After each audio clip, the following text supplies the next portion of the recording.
Well, it couldn't have started any better for Blackburn Rovers. The first comeback at home since 2021. 4 goals after the 76th minute when they only scored 7 in that same period all of last season. Sigurdsson scoring the first since the new year. 5th goal from a sub, back-to-back home wins.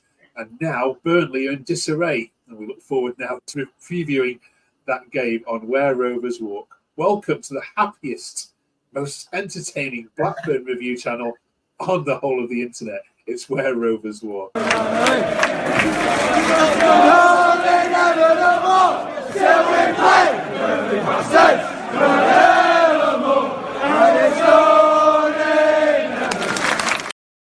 What a massive week this is for Blackburn. We've got Blackpool to discuss as well. Transfer window closing. And I've got 3 very happy Rovers fans in front of me. Harry, Jason and Tom. Mark is on holiday. Enjoy your holiday, Mark. We'll catch up with you next week. Let's start with the Oxford game, shall we? Before we get into transfer deadlines and talking about that lot down the road. Harry, you enjoyed that game? Yeah, I mean, it's not a game that's going to live long in the memory for anyone. I don't think it was a bit of, not a great game, but I thought we looked good at parts. Again, to be sort of to nitpick at it, there was a period where I think we switched off just a little bit. But yeah, on the whole, pretty good. Goals from losing positions. Can't complain about the goal we scored. I mean, that was a bit of a worldie. But yeah, more points on the board, and it's those kind of games when you pick up 3 points when you necessarily haven't played the best and the best performance. That you look back at the end of the season, when you get them, is can be the difference between finishing somewhere and finishing somewhere else. Yeah, Tom, to come back for going to go down at home is something Blackburn haven't been used to doing. I think we mentioned at the start since 2021 against Derby. I think it was the last time it happened. Does that just show you some of the character that's about this new side? Yeah, I think we've had some rocky periods over the last couple of years with managerial merry-go-rounds and the squad not really being good enough. And when we do go behind in recent seasons, we tend to just sit back and then let the players on the opposition team come at us. And it can usually be 3 or 4-0. The fact we've actually managed to come from behind and win is quite remarkable, really. And I think that's a credit to John Eustace and his tactics. I think the substitutions all made a difference when they came on at the weekend. The whole kind of front 3 behind Ohashi, he took off. Obviously, Dolan had a great game, but Dolan coming off alongside obviously Hedges and John Costello, and he obviously brought on Gay Sigurdsson, and he brought on obviously Weimann, and they all made a difference. That's the key thing. The subs made a difference. The players came on. I think Sigurdsson had a point to prove in that game. I know it was only Oxford, and he's been a bit part player of late, but I think he came on and he was really impactful. Same with Gay, down the right hand side, down the left hand side, all over the place. And then the finish was brilliant, and that's the Sigurdsson that we know he is capable of showing. He scored against Real Madrid at the Bernabeu. He has that in his locker, so there's no reason why he can't carry this on. And it was really great to see the team rally together and come from a goal behind to get the win. That leads me nicely on to my next question, Tom. Thank you. To Jason. Half the Blackburn fans wanted to sell him, didn't they, at the start of the season? Could you still sell him now?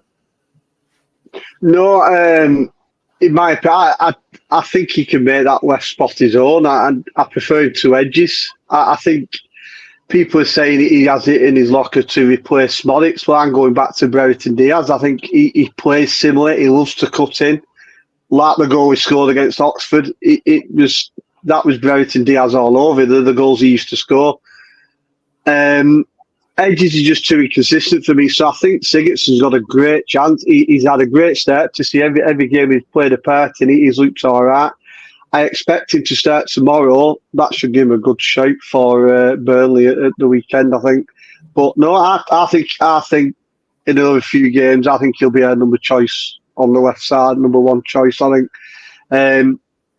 It's this stop-start. He needs to run the games to nail that spot down. And Edges is similar, really. He picks up these knocks. But I think with a good run, no, I don't think he should be going anywhere. I think that left wing spot will be eased come in the next few games. I think. Harry, are we giving John Eustace enough credit here? Because the substitutions we've mentioned time and time again, and yet again, another game where in-game management substitutions are made, and they're the they're the players that make the difference. I don't see too many fans heralding his name, but I think we should put a bit of respect on Eustace for the start he's made. Yeah, absolutely. I think it's something that Rovers haven't got right in recent years. I always thought that John Dale Thomason and even going back to Tony Mowbray, as much as I loved him as a manager, I don't think he necessarily got the subs, but his in-game management was quite right. I don't think the subs he made at times were when I was going to change games.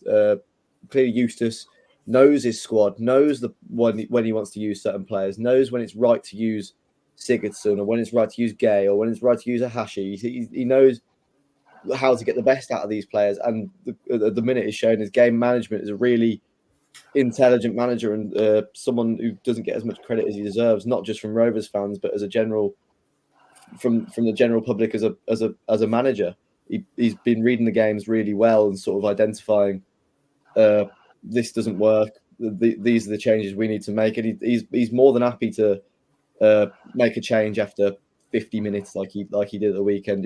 We've had a lot of don't make changes until we go a goal behind. He made a change early. In the game against Derby as well, he sort of noticed that we'd gone back into a shell a little bit, made some changes early on, and they all went on and scored.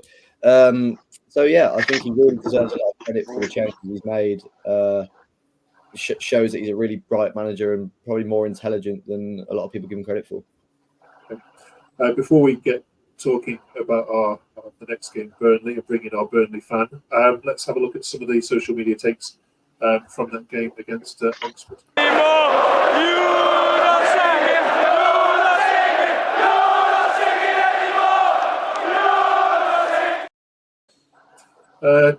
Tommy says it's a great result, a much better performance in the second half. Deserved the 3 points in the end. Oxford look a good team defensively. Needed that little bit of quality to nick it today, and Siggy found it. John Eustace super sub to do it again. On to the big one. But I wanted to ask you about Aaron's tongue-in-cheek point here. Sack Tuesday off. Play the under-21s. The big one is next week. Do you care less about Blackpool? Would you much rather see Rovers exit the cup and be fresh for the trip to Turf Moor? I think momentum is a massive thing in football, and I understand there's going to be wholesale changes because we have got the big game at the weekend, but I think some of the players that haven't maybe got as many minutes under their belt as they would have liked this season, this is a chance for them to really put a marker down. I know I've heard quite a few rumours today. I don't know how much the truth in it behind, like John Buckley being linked with Cardiff. I think that'd be a big loss. I think he played really well in the last game against Stockport. One of the best games I've seen him play for Rovers. I think players like McFadden, Danny Barr, give them a run out, and just kind of don't make too many changes that's going to drastically affect the way we play. I think this could be a big season again for Jack Vale. I've said this for a while. I think he for the under-21s, he rips it up, but then when it comes to the first team, he hasn't quite shown that quality. And I think these are the sort of times when he can step up and show that he can lead the line, he can get a lot of goals because he has that ability to do so. I think so. I'd play someone like him through the middle rather than Gay and Ohashi, who I'd say for the weekend. But I think it's about keeping a few of those key players, and unfortunately, I think we have to play pairs because we haven't got any other choice to play in goal. But I think I wouldn't make anything too drastic because you don't want to rock the boat a little bit, and you want to keep as much momentum going. Because by all accounts, Burnley, they're in turmoil right now and they're scared. So let's keep the form going and try and get a win on Tuesday, and then keep that form going into the weekend. Very brave of you to say that, given we're going to speak to a Burnley fan in a second. All right, let's go on to Jason. Finally, the rest of these were all basically about Siggy deserves more respect. Siggy has to start every game for this football club. Not many years ago, he destroyed Real Madrid, as Tom was saying earlier. Kyle says Travis was shocking today. Siggy needs to start over Hedges, and Buckley deserves a chance over trousers, in my opinion. And John Eustace needs to stop dropping players whenever they aren't playing well. Anything on there that you disagree with, Jason? Yeah, I didn't think Trav was shocking at all. I've seen a couple of tweets saying that, and that's not the performance I saw. It was a stop-start game. Oh, you can see how Oxford are going to try and bully and spoil the way to safety this year. You can see that it was like going back to the League One days. That game, it was very stop-start. Every time a player went near and they went down. But they're the type of games I think Trav does well, and he likes games like that where he can put a tackle in. So yeah, I disagree with the Trav performance thing. I've seen a few tweets saying that, but I really disagree with that. I thought he was good. Tronstad doesn't get the credit. He is some player, and he doesn't get the credit he deserves. I was actually talking to my lad before the game, and I said, if you could name an unsung hero who we have at the moment, who always plays consistently well, never really gets spoken about. He picked Tronstad. I actually said Harry Pickering. I said he's always consistently good, never gets spoken about. But I don't think that was a bad performance from Travis at all. I thought it was just a solid performance. Yeah. Okay. All right then.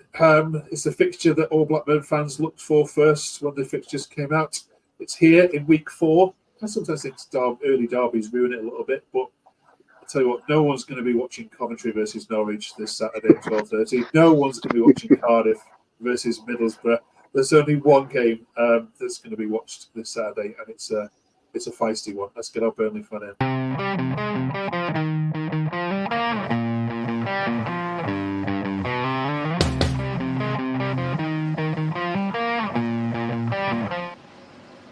Okay, behave yourselves. Dan is joining us all the way from Turkey. Hi, Dan. Can you hear us? I can hear you. Just if the internet goes, I'm sorry. I'm quite a far way away. Okay. Dan, these Blackburn fans reckon you're nervous and not looking forward to this one. Is that summarise how Burnley fans are feeling about it?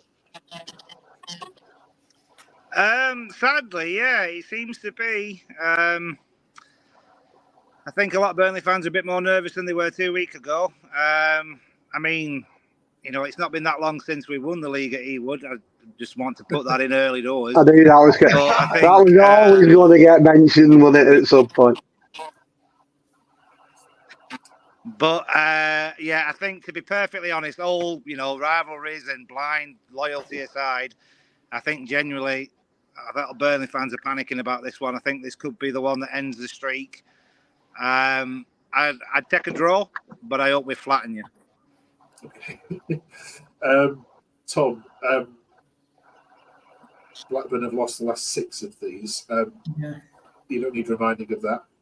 Just tell us explain to me as a neutral, what does this fixture do to you when you wake up in the morning and it's derby day, you've got to walk to Turf Moor, get yourself to the ground. Just put it into words what it means. It's obviously it's the biggest game of the season, pretty much. I think a lot of fans would, they can take or leave most results, but the Burnley game is the bigger one. When I was a child growing up, Burnley were never on the radar for me, really, because obviously they weren't a threat because they weren't in the Premier League and they weren't, but I always, my grandparents, my dad would always say to me, Burnley's the big one. When we drew them in the cup and we smashed them, I think it was a 5-1. That was just, such a sweet day. And it's painful to see how kind of the resurgence of Burnley has kind of come at the expense of Blackburn under the Venky's ownership, and how we've kind of collapsed a little bit, and we haven't won since David Dunn's penalty, which was 2010. And like you said, 6 games, only a draw in recent memory. And unfortunately, last season 2 years ago when they were in the Championship, and they absolutely battered us. And as Dan rightly said, won the league at Ewood.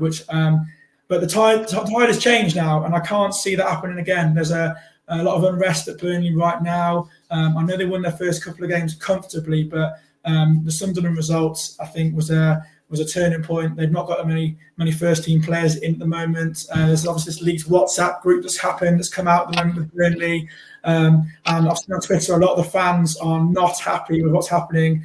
I think Scott Parker's a good manager, don't get me wrong, but I think this is the time when the Blackburn players are going to step up. There's players in that team who Blackburn have got, like Lewis Travis, like John Buckley, players that understand what the game means. So some of these players have come in, like O'Hashigay, like Sigurdsson, that haven't played this sort of game before. It's really important those players step up and show them, what this game means to Blackburn fans and the Blackburn players. Years gone by, because it's a huge game, and I'm quite confident we're going to go into their place and turn them over. Okay, Jason, you're a lot older than. Sorry, a lot older. Sorry, so you're older Thanks, than Mark. Tom and Harry. So you can remember the days when Blackburn used to dominate this fixture. But what does it do to you as a fan from a different generation? This fixture. It's it's been a slightly longer rivalry for me, unfortunately. But it never gets old. And like I said, like Tom said, we waited a little while for this derby to come round regular like it does now.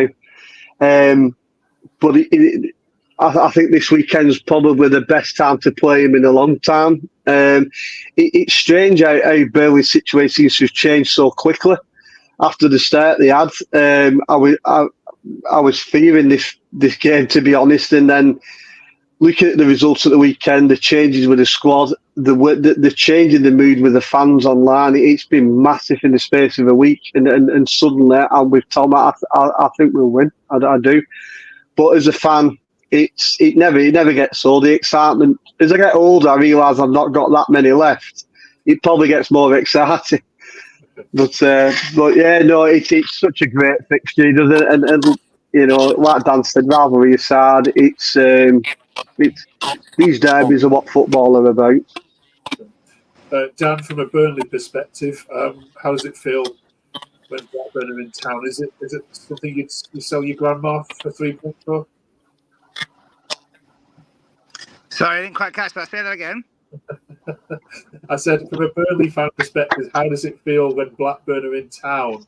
Would you sell your grandma for 3 points? Oh, big day, biggest day of the calendar.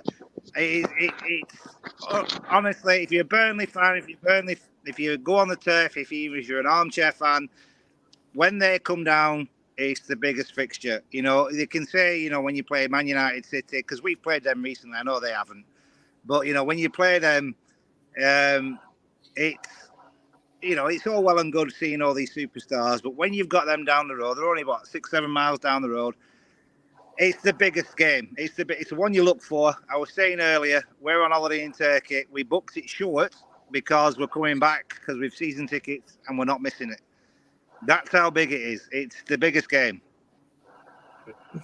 We'll get some score predictions then, Dan, and let you go because I think you can see the line. The line's going to go from it. Just give us a score prediction quickly. 8-0. No, 2-1. I think 2-1. I think it'll be close. To be honest, I think it'll be close. I'll take any result that's not a loss. If we lose, it's going to be mayhem at the turf. These games are always tight. I will.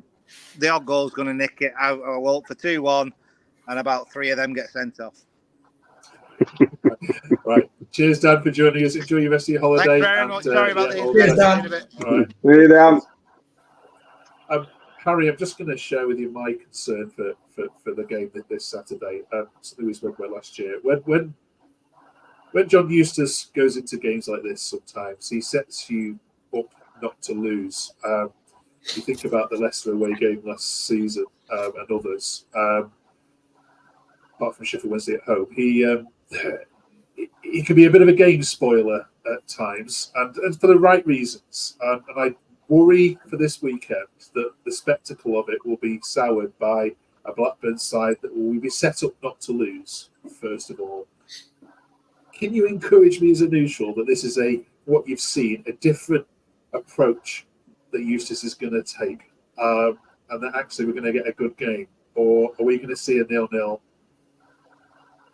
No, we're going to get a good game, mate. John Eustace, in pre-season, he's been watching 70s Brazil. He's got a vision. No, in all seriousness, in fairness, it is John Eustace for a lot of I thought for the Norwich game, he was going to set up in a more defensive shape and almost let Norwich attack us, and we'd hit him on the counter. And we have done that at times this season. We've also played some really nice free-flowing football.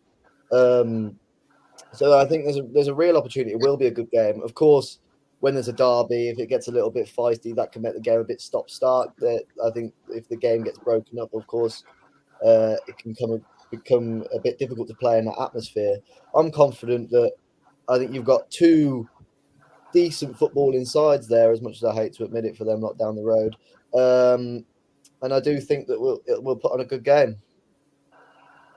The transfer window closes just before that. I want to get your full appreciation of the full window next time I see you. But goalkeepers, something we've spoken about before. There's a rumour, Tom, that you're going to be landing Travers on loan, well, whether we're signing or on loan from Bournemouth. Stoke fans aren't happy with that because they know how much of a good keeper he is. If you land Travers, Tom, does that complete your window, or do you need something else as well? Very quickly. Yeah, I think so. Just getting a backup, getting another goalkeeper in is, we've said this for the past 4 weeks, it's a paramount importance to get someone in to give cover for pairs or to become the new number one. I think the window itself's been really strong. I think if we do lose John Buckley to Cardiff, I think we need to get a replacement in for him. There's rumours that this Rio Jermaine, it's gone a bit quiet with this Japanese South Brazilian chap from the J League. But apart from that, if we were to get no one else in right now but a goalkeeper and keep hold of the squad in its entirety, and don't lose Sigurdsson, don't lose Buckley, I think, considering where we were 3 weeks ago when we had no one, we were a bit of a laughing stock in the Championship, I think we've done really well. And the only way is up, and I'm quite positive now with how the season's going to pan out. Okay. All right, we'll all be watching on Saturday. Good luck against Blackpool, not if you care about the result.